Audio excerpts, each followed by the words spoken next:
ارے تھانے دار بادشاہ، زیادہ الو مت بناؤ ہمیں، پہلوان نے ایک قدم آگے بڑھ کے کہا۔ تم کو سب معلوم ہوگا کہ کس نے زرداد کے ساتھ کیا ظلم کیا اور اس کے قاتل کون ہیں۔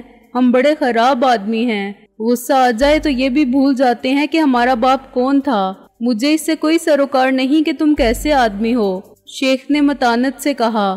اصل مسئلہ کچھ اور ہے۔ اگر تم میں سے کسی نے یہ بیان نہ کیا کہ اس نے مجرموں کو دیکھا تھا تو مجھے مجبوراً زرداد کی بیوی کو تھانے لے جانا پڑے گا۔ وہ پہچانتی ہے سب کو۔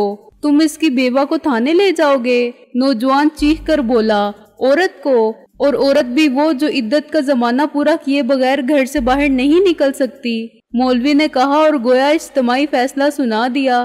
ارے قسم ہے اپنے پیدا کرنے والے کی تھانے دار بادشاہ، پہلوان نے مونچھوں پر تاؤ دے کر کہا۔ ہمارے ہوتے ہوئے تم نے عورت ذات پر نظر اٹھا کے بھی دیکھا تو ہم اپنی اور تمہاری جان ایک کر دیں گے۔ تم لے جا کر تو دیکھو اس بیوہ عورت کو۔ پیچھے سے کسی نے جملہ مکمل کرنے کے بعد ایک زبردست گالی دی۔ اس کے ساتھ ہی دیگر افراد نے پولیس کی ہجوم شروع کر دی۔ ہوگا سالہ تھانے دار کی اولاد، ہم پر روب جماتا ہے، اڑی کرتا ہے ہم سے سالہ۔ پہلوان سب سے آگے تھا۔ پکڑو، مارو سالوں کو، یہیں گاڑ دو، لوگ چلانے لگے۔ شیخ کی اور میری آواز ان کے شور میں دب گئی۔ پھر پہلوان نے شیخ کے گریبان پر ہاتھ ڈالا۔ شیخ نے اس کا ہاتھ جھٹک کے اسے پیچھے دھکیل دیا، مگر اتنی دیر میں اور لوگ آگے بڑھ آئے تھے۔ فردن وہ سب کمزور حریف تھے، مگر ایک مشتعل ہجوم بڑی تباہ کن قوت بن جاتا ہے۔ کئی ہاتھ اوپر اٹھے، میں اور شیخ وہاں سے پیچھے ہٹ گئے۔ پیچھے صحن کا کھلا میدان تھا۔ 8-10 افراد بیک وقت ہم پر حملہ آور ہوئے۔ اس سے پہلے کہ شیخ اپنا ریوالور نکالتا، میں نے اپنے لیے پوزیشن سنبھال لی تھی۔ میری لات مقدر کی طرح پہلوان کے منہ پر لگی اور وہ بلبلا کے لیٹ گیا اور ہائے ہائے کرنے لگا، لیکن اس سے دشمنوں میں اضافہ ہو گیا۔ میں نے دوسرے شخص کو دائیں ہاتھ کے وار سے چت کیا، ایک کو ہاتھ تھام کے جھٹک دیا اور اپنے پیچھے اچھال دیا۔ میرا گھٹنا ایک اور شخص کی ٹانگوں میں لگا۔ میرے ہاتھ پیر بجلی کی طرح چل رہے تھے، لیکن میں مشتعل نہیں تھا اور مجھے ہر لحظہ یہ خیال تھا کہ کسی کو کاری ضرب نہ آئے۔ 1 منٹ میں وہ سب ڈھیر ہو گئے جو سورما بن کے آئے تھے۔ آخری آدمی کو میں نے درمیان سے پکڑ کے اٹھا لیا، گھمایا اور باقی اجتماع کی طرف اچھال دیا۔ بدحواس ہو جانے والے اور پیچھے رہ کر بہادری کا مظاہرہ کرنے والے پلٹ کر بھاگے۔ اسی وقت شیخ نے ریوالور نکال لیا۔ ٹھہر جاؤ، اس نے گرج کر کہا، ورنہ میں گولی مار دوں گا۔ اس نے ایک ہوائی فائر کیا۔ فرار ہونے والے اپنی اپنی جگہ منجمد ہو گئے۔ میں نے ایک جست لگائی اور ان کے درمیان سے گزر کے گلی میں آ گیا۔ سب اندر، میں نے انہیں ریوڑ کی طرح ہانکتے ہوئے کہا۔ صرف لمبے بالوں والے نوجوان نے مجھے غچہ دے کر نکلنے کی کوشش کی، مگر میں نے ٹانگ آگے بڑھائی اور وہ گلی میں منہ کے بل گرا۔ میں نے اسے گدی سے پکڑ کے اٹھایا اور اندر کی جانب دھکیل دیا۔ سب لوگوں کے صحن میں جمع ہوتے ہی میں نے دروازے کی کنڈی لگا دی۔ وہ سب ایک گوشے میں غنیم کے شکست خوردہ اور اسیر ہو جانے والے دستے کی طرح کھڑے تھے۔ سب کو نہ سہی، ان میں سے چند ایک کی صورت دیکھ کر واقعی ہنسی آتی تھی۔ شاید وہ سمجھ رہے تھے کہ اب ہم انہیں دیوار سے لگا کے شوٹ کر دیں گے، مرغا بنا دیں گے، ورنہ تھانے تو لے ہی جائیں گے۔ میرے اور شیخ کے کپڑے بھی اس ہاتھا پائی میں پھٹ گئے تھے اور ہم غالب حریف ہونے کے باوجود قابل رحم لگتے تھے۔ تم سب کا جرم بہت سنگین ہے، شیخ نے ریوالور کا رخ ان سب کی طرف کر کے کہا۔ تم نے ان پولیس افسروں پر ہاتھ اٹھایا جو ڈیوٹی پر تھے اور فرائض کی انجام دہی میں رکاوٹ ڈالنے کی کوشش کی، گواہی دینے سے انکار کیا اور حقائق کو جانتے بوجھتے چھپانا چاہا۔ ان سب جرائم پر متعدد قانونی دفعات لاگو ہوتی ہیں اور تم سب کی سزا 3 سال سے 7 سال تک کی قید بامشقت ہو سکتی ہے۔ اس نے اپنی بات کا تاثر دیکھنے کے لیے ایک ڈرامائی وقفہ دیا۔ یکلخت کسی نے دھاڑے مار مار کے رونا شروع کر دیا۔ آپ کو اللہ رسول کا واسطہ تھانے دار صاحب، غلطی ہو گئی مجھ سے۔ 2-4 افراد میں اب بھی جرأت باقی تھی اور ان کی آنکھیں چیلخ دیتی ہوئی محسوس ہوتی تھیں کہ ہمت ہے تو اپنی تھانے داری اور اپنا ریوالور چھوڑ کے سامنے آؤ، لیکن بیشتر افراد کی حالت غیر تھی۔ انہیں اپنے جذبات کی رو میں بہہ جانے کا افسوس تھا۔ یہ زندگی کا ایک اور عملی سبق تھا کہ پرائے پھڈے میں پڑ کے آدمی کس طرح ہوار ہوتا ہے۔ لیکن شیخ نے ریوالور جیب میں رکھ کر خیر سگالی کے جذبات کا اظہار کرنے میں پہل کی۔ میں آپ سب کو کچھ نہیں کہوں گا، معاف کرنے کا لفظ مجھے زیب نہیں دیتا۔ آپ سب میری ہی طرح جذبات سے مغلوب ہو جانے والے انسان ہیں۔ آپ لوگوں کو پولیس کے مظالم کی شکایت ہے اور اپنے ایک محلے دار کی موت کا افسوس ہے جو شریف آدمی تو نہیں تھا لیکن سزائے موت کا مستحق بہرحال نہ تھا۔ میں کسی کے خلاف کوئی کارروائی نہیں کروں گا لیکن آپ سب کو سچ بولنا ہوگا۔ اپنا نام پتہ بتاتے جائیں تاکہ مجھے اندازہ ہو کہ پاس پڑوس میں کون رہتا ہے، یا پھر جنہوں نے سب کچھ دیکھا تھا وہ رضاکارانہ طور پر آگے آ جائیں اور میرے ساتھ اس علاقے کے پولیس اسٹیشن تک چلیں۔ آپ لوگ نہیں چاہتے تو میں بھی زرداد کی بیوی کو تھانے لے جا کر گناہ گار ہونا نہیں چاہتا۔ ڈرنے کی کوئی بات نہیں، آپ لوگوں پر کوئی حرف نہیں آئے گا۔ بس ان لوگوں کی نشاندہی کر دیں جو تھانے سے آتے جاتے رہتے تھے اور زرداد کو اٹھا کر لے گئے تھے۔ میں آپ لوگوں کے ساتھ ہوں، میرا مقصد بھی صرف یہی ہے کہ مجرموں کو سزا ملے۔ یہ کوئی نیکی یا بہادری نہیں ہے جس کا مظاہرہ ابھی ہوا تھا۔ کرنا ہے تو عملی طور پر کچھ کیجئے، گواہی دیجئے بے خوف ہو کے۔ میں دیکھ رہا تھا کہ لوگوں کی صورتوں کے تاثرات تیزی سے بدل رہے ہیں۔ شیخ کی بات کا رد عمل انتہائی خوشگوار ہو رہا تھا۔ انہوں نے کسی تھانے دار کے لبوں سے اس لہجے میں ایسی باتیں کبھی نہیں سنی تھیں، چنانچہ وہ حیران تھے، پشیمان تھے اور نفرت کی جگہ ان کی صورتوں پر وہ دوستانہ جذبات کا عکس یوں پھیلنے لگا تھا جیسے تاریکی کے بعد صبح صادق کی روشنی پھیلتی ہے۔ مولوی ٹائپ شخص نے سب سے پہلے خود کو پیش کیا۔ وہ زرداد کا ایک ہمسایہ تھا۔ پھر پہلوان نے سر ہلایا جو اب تک کمر پر ہاتھ رکھے مجھے خونخوار نظروں سے گھور رہا تھا۔ کل کے لونڈے نے جو اس سے عمر، وزن اور جسامت میں نصف بھی نہیں تھا، اس کی برسوں میں قائم ہونے والی ساکھ پل بھر میں خاک میں ملا دی تھی۔ وہ زرداد کا دوسرا ہمسایہ تھا۔ 2 گواہ کافی ہیں، شیخ نے کہا، باقی لوگ جا سکتے ہیں۔ بہتر ہوگا کہ کچھ لوگ ہسپتال جا کے زرداد کی میت لائیں اور تجہیر و تکفین کا بندوبست کریں۔ اسی وقت مجھے پہلی بار زرداد کی بیوی کا خیال آیا۔ فساد کے اندیشے کے علاوہ فائر کی آواز سے دہشت زدہ ہو کے وہ کمرے میں گھس گئی تھی۔ میں نے بڑی مشکل سے دروازہ کھلوایا۔ اس کی آنکھوں سے بہنے والے آنسو خشک ہو چکے تھے۔ آپ ہمت سے کام لے بہن، میں نے کہا، محلے والے آپ کے ساتھ ہیں اور ہم تھانے جا رہے ہیں تاکہ وہ مجرموں کی نشاندہی کر سکیں۔ آپ کے بچے کہاں ہیں؟ دونوں بچے نانا اور نانی کے ساتھ رہتے ہیں، وہ بولی۔ میں خود تو بھوک بھی برداشت کر لیتی تھی، محلے والے دے جاتے تھے تو صبر و شکر کے ساتھ یہ خیرات بھی قبول کر لیتی تھی، اور وہ نشے میں مجھے گالیاں بھی بکتا تھا یا میری ہڈیاں توڑتا تھا تو یہ ظلم بھی سہ لیتی تھی، لیکن میں نہیں چاہتی تھی کہ بچوں کی نظر میں یہ گھر یتیم خانہ ہو جہاں ان کو خیرات سے پیٹ بھرنا پڑتا ہو۔ مجھے ان کے سامنے ذلیل ہونا قبول نہیں تھا۔ وہاں وہ سکھ سے رہتے ہیں، وہ گھر ایسا تو ہے کہ انہیں محبت اور شفقت بھی مل رہی ہے اور ان کی پرورش بھی عزت کے ساتھ ہو رہی ہے۔ یہاں رہتے تو وہ گھر سے منفر ہو جاتے، ماں باپ سے نفرت کرتے اور گھر کی قید سے نکل جاتے تو غلط صحبت میں پڑ کے وہی بنتے جو ان کا باپ تھا۔ ہاں، میں نے سوچا، ایسا ہی ہوتا آیا ہے اور ایسا ہی ہوتا رہے گا۔ ہم جو بچوں کی فلاح و بہبود کے شاندار منصوبے بناتے ہیں، کام کے لیے ارادے قائم کرتے ہیں، سیمینار منعقد کرواتے ہیں جن میں پرمغز مقالے پڑھے جاتے ہیں، بچوں کا عالمی دن مناتے ہیں، وہ معاشرہ جو آج کے بچوں کو آنے والے کل کا معمار کہتا ہے، یونیسیف اور بچوں کی نفسیات کے ماہرین، ہم سب مل کے بھی کچھ نہیں کر سکتے۔ پولیس اسٹیشن زیادہ دور نہیں تھا لیکن میں اور شیخ سکوٹر پر تھے، چنانچہ دونوں چشمدید گواہوں کو رکشہ لینا پڑا۔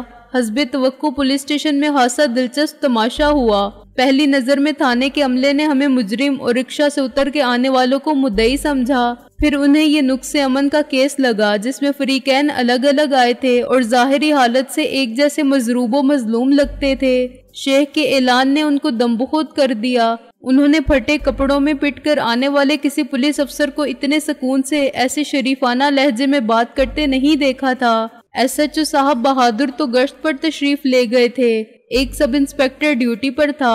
اس نے شیخ کو اور مجھے بڑی عزت سے کمرے میں بٹھایا اور بادل نخواستہ محترم گواہوں کے لیے بھی کرسیاں طلب کی۔ پوری بات سننے کے بعد اس نے قطعی لا علمی ظاہر کی۔ میری ڈیوٹی کے دوران میں تو یہ واردات ہوئی ہی نہیں شیخ صاحب، وہ تمسخر آمیز لہجے میں زیر لب مسکرایا۔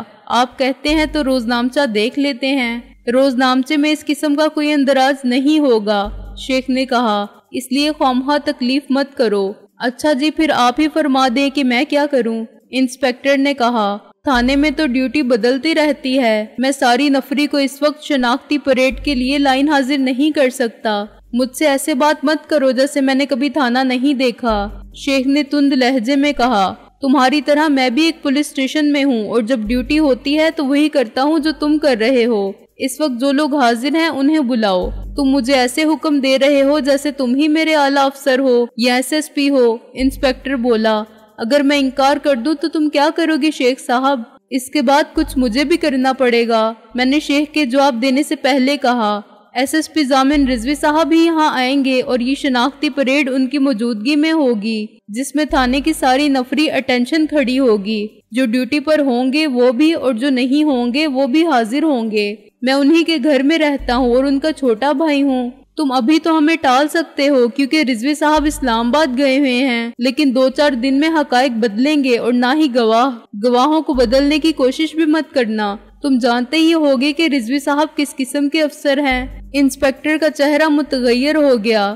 تم مجھے دھمکی دے رہے ہو؟ نہیں، میں نے کہا۔ لاؤ یہ فون مجھے دو، مجھے ویسے بھی ان سے بات کرنی تھی، یہیں سے کر لیتا ہوں اور یہ بھی بتا دیتا ہوں کہ مسئلہ کیا ہے، وہ خود تم سے بات کر لیں گے۔ فون تو میں باہر سے بھی کر سکتا ہوں یا شیخ کے ساتھ جا کے بھی، لیکن اس کے بعد تمہاری پوزیشن زیادہ خراب ہو جائے گی انسپکٹر۔ جب رضوی صاحب براہ راست تمہیں فون کریں گے یا SHO سے وضاحت طلب کریں گے، لہٰذا اچھی طرح سمجھ لو کہ ہم اس کیس میں اصل مجرموں کی معطلی یا گرفتاری تک کوئی عذر نہیں کریں گے۔ انسپکٹر کچھ دیر سوچتا رہا۔ اس کے اپنے علاقے کے 2 افراد کے سامنے اس کی ہنسی سبکی ہوئی تھی، لیکن ہمارے جارحانہ تیور بتاتے تھے کہ ہم ٹلنے والے نہیں ہیں۔ عدم تعاون کا نتیجہ مزید خرابی کا باعث ہوگا۔ اس نے میز پر رکھی ہوئی زنگ ہوردہ گھنٹی پر زور سے ہاتھ مارا، جس سے محض ایک بارٹن کی آواز پیدا ہوئی اور ایک کانسٹیبل نے چک سے جھانکا۔ تھانے کے اندر کون کون ہے اس وقت؟ انسپکٹر نے کہا۔ ایک ایک کر کے سب کو بلاؤ۔ شیخ نے نفی میں سر ہلایا۔ اس میں بہت وقت لگے گا، تم وہ رجسٹر منگواؤ جس میں سب کی تصویریں اور نام پتے ہوں گے۔ لوہے کو لوہا کاٹ رہا تھا۔ ایک انسپکٹر تھا تو دوسرا بھی سب انسپکٹر تھا۔ ایک کے کندھے پر ایک پھول زیادہ تھا تو دوسرا عقل و ذہانت میں اس سے ایک قدم آگے تھا۔ لیکن اس وقت ہمیں سخت مایوسی ہوئی جب گواہوں نے کسی کو شناخت نہیں کیا۔ میرے نزدیک اس کے 2 اسباب ہو سکتے تھے۔ ایک یہ کہ دونوں گواہ جانتے بوجھتے انجان بن رہے تھے، انہیں بعد میں بھی اسی علاقے میں رہنا تھا اور زرداد کے انجام کے بعد دریا میں رہ کے مگرمچھ سے بیر رکھنے کے فلسفے کی اہمیت ان پر عیاں ہو چکی تھی۔ دوسری یہ کہ فی الحقیقت اغوا کنندگان کا تعلق اس تھانے سے تھا ہی نہیں۔ دوسری وجہ مجھے زیادہ قرینے قیاس لگی۔ یہ ہو سکتا تھا کہ حشمت خان اینڈ کمپنی نے بقلم خود مارا ہو یا پولیس کی وردی میں پولیس والے نہ ہوں۔ دونوں گواہوں کو ضرورت کے وقت حاضر ہونے کی ہدایت دے کے رخصت کرنے کے بعد ہم نے رسماً یا اخلاقاً انسپکٹر سے معذرت کی اور انسپکٹر مذکور نے ہمیں بڑی فراخ دلی سے معاف بھی کر دیا۔ یہ تو بڑا عجیب معاملہ ہو گیا، میں نے تھانے سے نکل کے اسکوٹر کی پچھلی سیٹ پر بیٹھتے ہوئے کہا۔ ہم نے جھک ماری، زرداد کے اغوا کا ڈرامہ کرنے والے ہاتھ نہیں آئے، پھر بھی ایک بوجھ تو اترا سر سے۔ شیخ نے اسکوٹر چلاتے ہوئے کہا کہ مجھ پر کوئی الزام نہیں، اب رہ گیا زرداد کی پراسرار موت کا معاملہ، تو ہمارا اس سے کیا تعلق؟ وہاں استاد پیڈرو نام کا ایک شخص بند تھا جس کی لاش ہم نے موت کے بعد پوسٹ مارٹم کے لیے بھجوا دی تھی۔ اس لاش کا کیا ہوا یہ ہسپتال والے ہی بتا سکتے ہیں، اور میرا خیال ہے کہ جب اس کے متعلق کوئی پوچھے گا نہیں تو انہیں وضاحت کی ضرورت بھی پیش نہیں آئے گی۔ زرداد کا معاملہ دوسرے تھانے کا ہے جہاں سے ہم آئے ہیں۔ وہ لکھے رپورٹ کہ اسے کس طرح گھر سے اٹھایا گیا تھا، اٹھانے والے کون تھے اور اس کی لاش ہسپتال کیسے پہنچی، اس کی تفتیش بھی انہی کا کام ہے، لیکن وہ خود ہی لمبے چکر میں نہیں پڑیں گے۔ چنانچہ زرداد کی تدفین اسی طرح ہو جائے گی جیسے وہ اپنے گھر میں طبعی موت مرا، نہ ہسپتال والوں کے لیے پریشانی نہ پولیس کے لیے۔ زرداد جیسے لوگوں کی موت بھی ویسی ہی ہوتی ہے جیسے ان کی زندگی۔ یہ بھی غنیمت ہے کہ زرداد کی بیوی کے پاس اپنا مکان ہے، میں نے کچھ دیر بعد کہا، اور ابھی باپ بھی ہے جس کی آمدنی سے گھر کا خرچ چلتا ہے۔ خدا کرے جب تک اس کے بچے کمانے کے قابل نہ ہو جائیں یہ سہارا باقی رہے۔ میں تو عورت کی فطرت پر انگشتے بدنداں ہوں جناب۔ شیخ نے افسوس سے سر ہلایا۔ ذرا دیر پہلے وہی عورت کہہ رہی تھی کہ خدا اسے موت دے دے یا مجھے، اور موت کی خبر ملی تو سب بھول گئی۔ آدمی زبان سے جو کچھ کہتا ہے یا کسی مخصوص ذہنی کیفیت میں کہہ جاتا ہے اس کا دلی جذبات سے لازمی تعلق نہیں ہوتا، میں نے کسی فلسفی کی طرح کہا۔ اب بات یہ ہے کہ اپنے ماضی کی تلخ یادوں کے باعث وہ مرنے والے کو جلد بھول جائے گی۔ میں اسلام آباد ہو آؤں پھر استاد ٹیڈی کی مدد سے معلوم کرنے کی کوشش کروں گا کہ زرداد کو قربانی کا بکرا بنانے والے کون تھے۔ چھوڑو اس چکر کو، شیخ نے کہا، معلوم کچھ بھی نہیں ہوگا، اپنے وقت اور اپنی توانائی کو اپنے مسائل کے لیے بچا کے رکھو۔ دکھ مجھے بھی ہے اور میرا بھی دل چاہتا ہے کہ وہ خبیث میرے ہاتھ لگ جائیں تو ان کی کھال میں بھس بھر دوں، مگر اکیلا چنا بھاڑ نہیں بھوڑ سکتا۔ یہ ظلم اور ناانصافی ہر طرف ہے اور ہر جگہ ہے۔ زرداد کے انصاف کو خدا پر چھوڑو، ایسے زرداد تو لاتعداد ہیں جن کے لیے کوئی کچھ بھی نہیں کر سکتا۔ یہ بتا تجھے کہاں چھوڑوں؟ مجھے میرے گھر کے دروازے پر گرا دے، میرا مطلب ہے ڈراپ کر دے۔ میں نے کہا، ایک بار پھر لباس فاخرہ زیبتن فرما کر قصدن اسلام آباد کا کرتا ہوں، اس سے زیادہ کٹھن مرحلہ مجھے درپیش ہے۔ شیخ نے کہا، مجھے نازو اس لباس فاخرہ میں دیکھ کے بہت محظوظ ہوگی اور ابا میاں سخت پریشان ہوں گے اور انہیں مطمئن کرنے کے لیے مجھے کوئی کہانی گڑھنی پڑے گی۔ پھر ڈیوٹی پر پہنچنا ہے حشمت خان کو چارج دینے کے لیے۔